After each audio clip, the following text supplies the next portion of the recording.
time to turn things up. This pre-workout combination of Expedite and Aerobatine is the Fat Attack Stack from Snack. I usually take both about 15 to 20 minutes prior to my workout. It's the perfect time to get after it.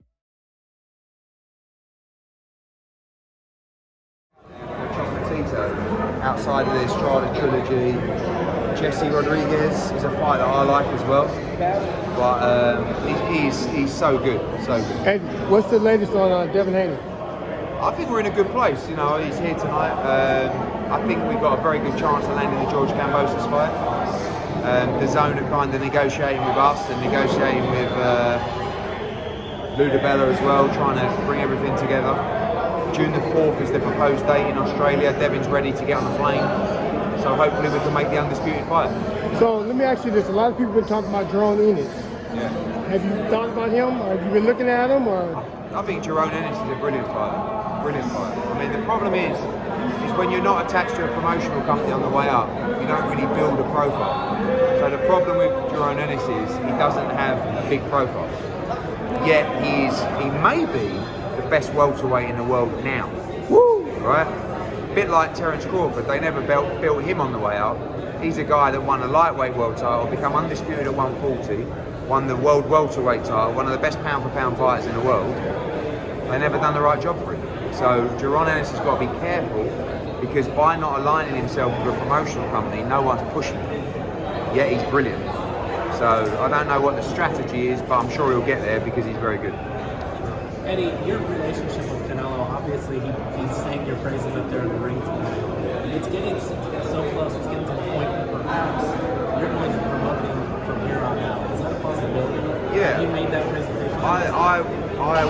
I want to be involved in the biggest nights, and the biggest nights in American boxing is with Canelo Alvarez. So the plan for us is to finish his career with Matchroom, and we got a great relationship. I said before, when we sat down with a plan to become undisputed at 168, I knew that the Plant fight was going to be the sticking point for promoting on our show. I just presumed that if we did Callum Smith, Billy Joe Saunders, and we needed one belt, that Plant would take the fight on the zone.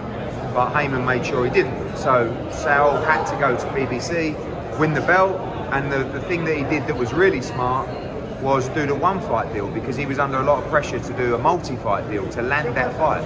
But he was very clever, he got the one fight deal, and then we brought him back. But just because our relationship is so strong, it doesn't always mean that we're going to have the best deals and routes for him, but we have, and combine that with a relationship, I think on a level playing field, he would always rather work with us. And it sounds like, in England they take the mickey out of me for being a Canelo fanboy. Well, I am, because he's the easiest person I've ever worked with. 2, he's the best fighter I've ever worked with. And 3, he's the biggest draw I've ever worked with. So obviously for us it's massive, but it's enjoyable. And that's the most important thing. Eddie, what about Canelo fighting in Azteca Stadium or in Jalisco? That, for me, look, he wants to fight in the UK and he wants to fight in Mexico. So the December fight that we're talking about at the moment with Eddie Reynoso and Saul is to do that, is to fight in London or to fight in Mexico. Even though I'm British, to do a Canelo fight in Mexico would be one for the resume, one for the ages, where we could we could look back on that for years to come and say this was just incredible. So maybe an example like Chavez Greg Hogan in the Azteca Stadium? Yeah, that was obviously a huge fight at the time. Whether it's Makabu for the Cruiserweight Championship, if it's London it could be John Ryder, but I think that Saul should fight internationally.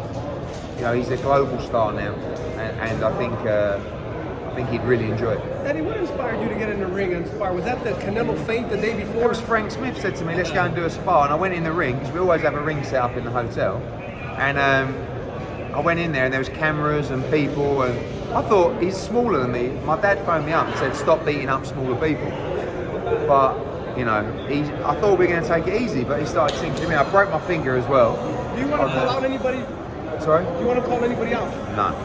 You've got to pay up, Ellie, to get me knocking people out. If you want me to knock out Leonard Ellaby and you want me to knock out Jake Paul, you've got to pay me for that shit. What's coming from Mauricio Lara, Eddie? Oh, Mauricio Lara. Mauricio Lara is a bad motherfucker. Excuse my language. I mean, look, he's probably a bit unlucky. Not obviously, Josh Warrington's got the Kiko Martinez fight, but Josh Warrington sells like so many tickets. But that performance tonight from Lara is the kind of performance that's going to turn him into a bigger star. And he is the most dangerous featherweight on the planet, unquestionably. You know, and it's a shame that he's friends with Navarrete, because Lara against Navarrete is a great fight. Eddie, what's your thoughts when you hear Canelo say he's going to make Triple G? I love it. It's great, huh? I mean, you know, I'm telling you now, if Canelo beats Bivol and Triple G beats Murata, the build-up to Canelo against Triple G3 is going to be unbelievable, because they can't stand each other.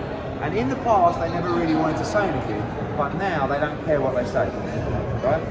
So you heard what he said. He said, I'm going to make him pay. And Golovkin says he was ripped off in the first two, whatever. You know, you're going to see.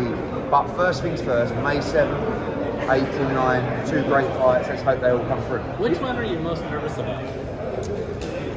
Probably Canelo Bivol, to be honest with you, because as good as Canelo is, I think this is a really tough, dangerous fight, because moving up to 175 is a disadvantage, unquestionably.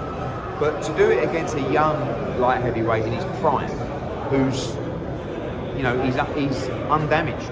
It's not like it's Kovalev who's lived a bad life and, you know, is getting a bit old. This is a prime light heavyweight. So I worry about the Bivol fight, because I think it's a really tough fight. And Golovkin, as long as Golovkin is the same Golovkin, which I believe he is, I think he'll stop Murata. And I want both guys to look great, because it builds up to the biggest fight in boxing. Eddie, why do you think Gennady will be the same when, you know, last couple performances, maybe age is starting to show up? Well, I don't know. I mean, the Derevyanchenko fight was an incredible fight. That was, what, 2 years ago now. The Zeremeta fight was a fight you can't really get too motivated for, stopped him. But the proof will be in the pudding. You know, if he's not the same Gennady Golovkin, he'll get beat in Japan. But I think, you know, I expect him to look very good in that fight. And I think the Canelo fight is a different kind of fight now. Canelo Triple G, because both guys will be going out to stop the other guy. The only thing Canelo wants to do is knock him out. He don't want to go to points. And Gennady will think, I have to stop this guy. And it will just be a complete shootout, that fight. And it'll be over within 9 rounds.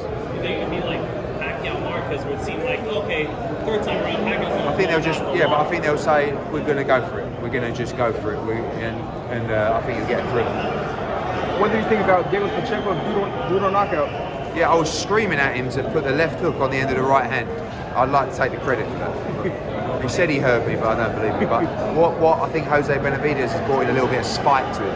Because Diego is 20 years old, 6'5", 6'4". He has so much potential, but sometimes lacks a bit of spite. And tonight he showed spite, and it was brilliant, great performance. Speaking about the Benavidez name, there's also a fighter at 168 that showed up here. His name's David Benavidez. What's your thoughts about that? I think Benavidez is a brilliant fighter, but again, I think they're doing a very bad job with him, because who is he fighting? Nobody. And you know, like with Canelo, people say, oh, Canelo, he ducked Charlo and he ducked Benavidez. Absolute bullshit.